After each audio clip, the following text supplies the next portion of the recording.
Okay then, right. A video. First thing I should say is I know it's been ages, but YouTube messes around with me and I then just go into things where I don't do videos for about 3 months. But trying to be quick because this will probably go over 10 minutes.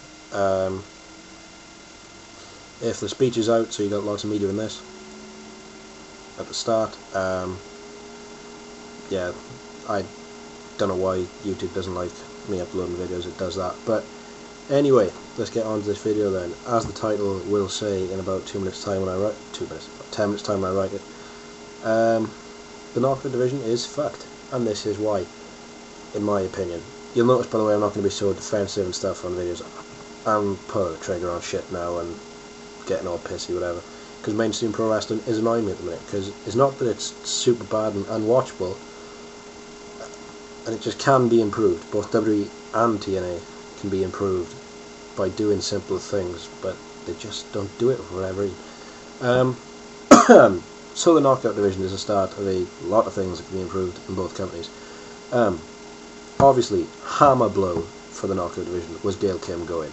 It was a massive blow, but it was one that TNA brought on themselves. If some idiot in the back cannot see that you need to be paying the #1 performer in your #1 rated segment, the knockouts, it was well documented on Wrestling Observer, every rumour site you could basically go to, the knockouts were drawing the numbers. Knockout segments, knockout matches were the highest rated things on Impact. Gail Kim was your best women's wrestler. That person should be getting paid as much as anyone else in the company. If Kurt Ego can't see that, well fuck him, the guy's got so many neck injuries. Tell him, look Kurt, she deserves to be getting paid as much as you. She's bringing in more numbers than you are. What do you want me to say more than that? If she's drawing in more people than Kurt Angle is, she should be getting paid at least the same amount of money Kurt Angle is. Fact. That is the end of it. And her going, she was the glue holding this whole thing together. A lot of people said when she left, give it 3 to 6 months, the knockout division will be the diva division. And here we are. Look what we've got. We've got a diva division on our hands, and it's such a shame because the knockout division, where you can argue that it is, they all said it was the best women's division in pro wrestling, and every women's wrestler wanted to be a part of it. Personally, from women's matches I've seen in Japan, I would argue that that is better, and certainly I think Shimmer would argue very similarly. But you know, you have people like Daisy Hayes, kid came and did a match, was it on Impact or TNA today? One of the two. She worked the match for TNA in 2008, and I think that says something about the strength of the knockout division. We had cheerleader Melissa, of course, is signed to the company and is on TV every week. The fact that they've got her in is a big sign. Awesome Kong. You cannot find too many other women, 280 pounds, 6 foot plus, in women's wrestling. She works for TNA. That is a big deal. Taylor Wilde. People don't like saying Taylor Wilde's a good wrestler. She is a good wrestler, and having her is a big step in the right direction because she can go. Roxy Laveau. There aren't too many women who are willing to do as much hardcore weapon, blood stuff that, you know, there aren't too many other women that will do the stuff she does in that respect. So she's another one. ODB. You know, there probably aren't too many women who look like her. You know, she's not super duper hot, and she's not, you know, a huge monster like Kong is, who could get over, you know, but and not be like Molly Holly. Molly Holly wasn't particularly attractive. She wasn't a monster, but she could go. She was a good wrestler, so people enjoyed seeing her, and they really fucked her around doing a gimmick that she had a massive ass, but still really. But this whole thing with ODB, like I said, she's not super attractive, she's not a monster, but she was over because of her character was good and people wanted to see it. They haven't built ODB up. They've made ODB look like an absolute idiot. She joined the front line and we haven't seen her. She hasn't been in the group. When they come out doing these big group meetings, you know, with Mick Foley telling them all off, and then 5 seconds later we've got a stupid segment at the back with her being an ass. What's ODB's gimmick now? She grabs her tits and her ass every now and then.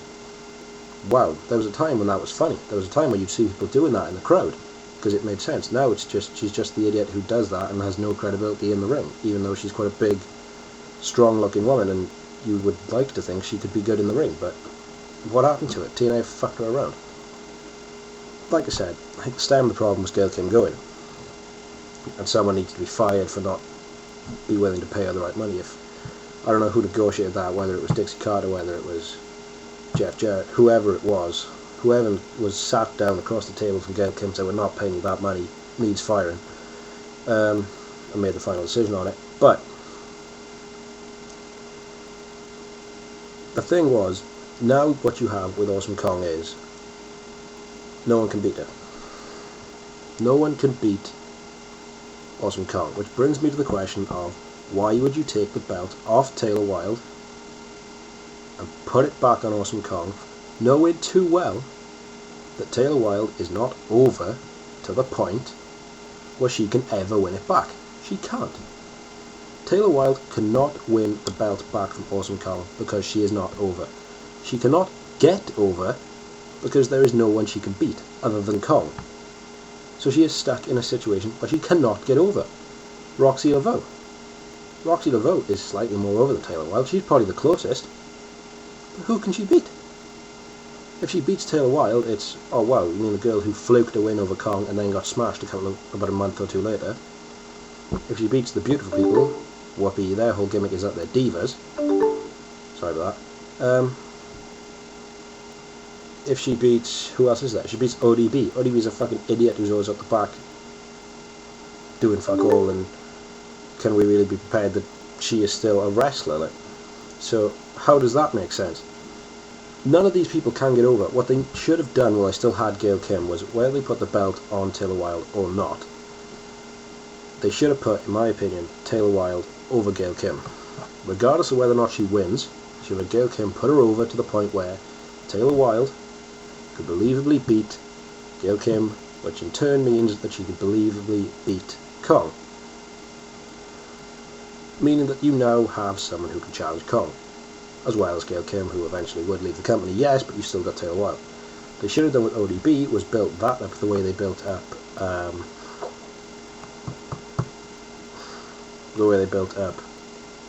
Batista Cena in WWE. You know, as if this big Clash of the Titans thing, people who haven't wrestled much, and you know, everyone wants to see it. You know, people like Kong because it's the novelty of having this. You know, she's a 6 foot, 280 pound woman. People don't see that sort of thing, so they like cheering it. ODB, everyone loved ODB. Clash of the Titans, really big thing. Build them up, then you've got ODB. Win, lose or draw, ODB is over to the point where you think she nearly beat Kong. She could beat Kong. She could legitimately beat Kong and win the belt. You've got Taylor Wilde in that situation now. Roxy Laveau. All you need to do is, when you feud Taylor or ODB with Kong, you feud the other one with Roxy and put Roxy over. Now you've got her. You know, we've got this new girl coming in, what's her name? Not Usain Bolt. Whatever stupid name she's got, something Bolt. Who's she going to beat to get over to believably be a future Knockouts champion? Who is that? No one. And this is my problem. There might even be a second part of this, but this was a big rant basically on the Knockout division. We got 2 minutes left, so like I said, big rant on the Knockout division. So as it goes right now, I think TNA, the management there, have got to ask themselves, is the novelty of having a 280 pound, 6 foot plus woman on the roster worth having a champion who cannot be beaten? That's the situation right now, because like I said, they should have kept the belt on Taylor Wilde, because now Kong's got the belt and no one can beat her. They're doing this thing that she has no competition and she's going to start beating people up around Disneyland. Wow, who cares? You know, it's like, so it's not a good situation there right now, and I really don't see how they're going to get out of it, because like I said, you can't put Taylor Wilde or Roxy or ODB or even this new girl over for them to feud Kong. Taylor Wilde, when she won the belt, coming off the Knockout Challenge, when she won the belt, people didn't like her the first couple of weeks because she just come out of the crowd and just beat Kong. That's going to happen to anyone now who they try to put over Kong, and you know, so where do they go from here? It's a difficult one, it really is. I'm glad I'm not writing it, because I wouldn't know what to do. Basically, this is where now TNA need to come in and say, look, all you internet marks who think you know what you're talking about and you really don't, well, here's where you prove that you do. Get yourself out of this situation. Get the Knockout division back up to scratch. I don't see it happening. I really don't. Knockout division is fucked, like I said, and maybe, hopefully, because I like women's wrestling, maybe we will see a Knockout division back in some way, shape, form to what it used to be. Bill and Doug, the biggest 2 TNA marks in the world. I don't even count PS Power because he's just an anti-WWE mark and just an arse. Bill and Doug are genuine TNA fans. They have said now, from a women's division, that in my opinion, at one stage you could legitimately book 2 women's division matches on a card, and one day, I think in 2009, we would have seen a women's division match, main event of TNA pay-per-view. So you might think that's out there. I think it could have happened. Now it won't, and now Bill and Doug don't even want one. They only want one match on the card, and that's the title match. That's how bad it's gone. Anyway, hopefully this will get up. Cheers.